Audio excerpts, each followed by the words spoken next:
You're looking at a living live blood specimen under dark field microscopy. The magnification is about 1,000, maybe 900.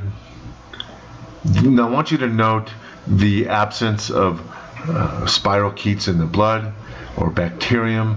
I want you to notice that the reflectivity. I want you to take note of how much light is coming back off all of these cells. There's a couple white cells there, and lots and lots and lots of red blood cells.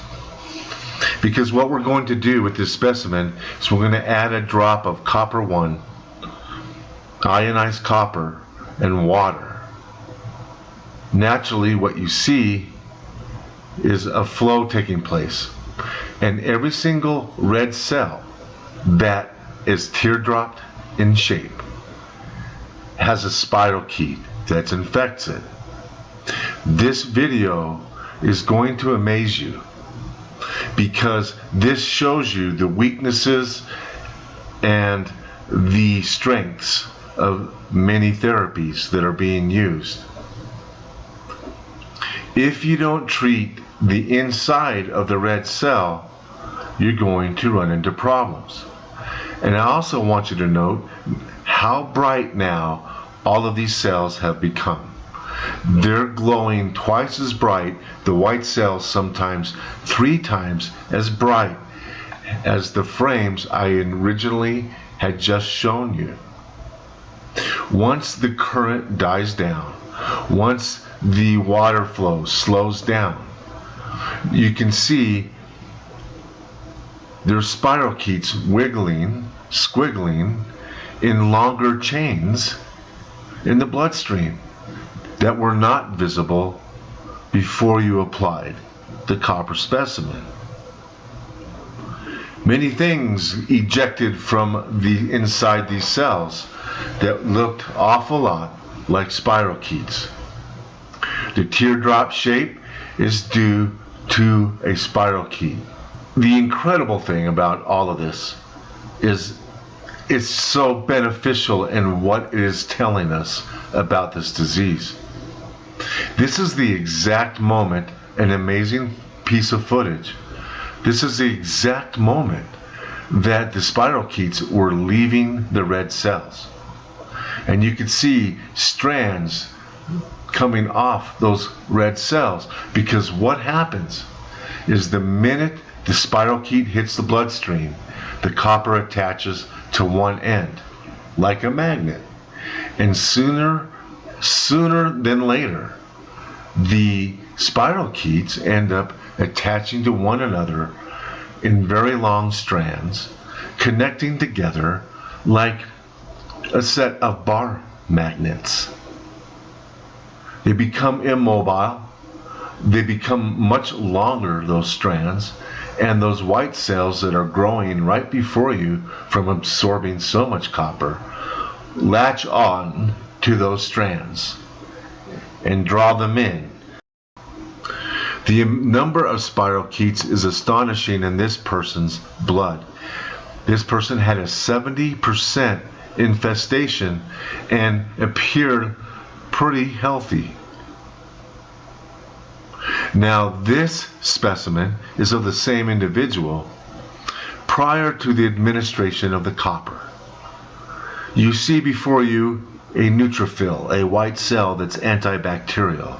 It appears to be more active, very active, and which is kind of unusual, but you have to understand there's such an infestation that these cells should be somewhat activated.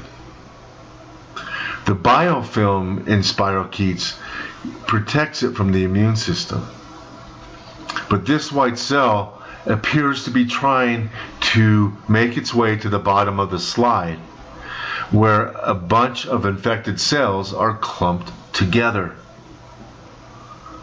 Notice how the white cell can change shape, elongate, push forward, backwards, crawl, and roll. It's an amazing structure, a white cell, in the bloodstream, they are more prone to rolling along the edges of your blood vessels or crawling along the edges of your blood vessels instead of just free floating through your bloodstream.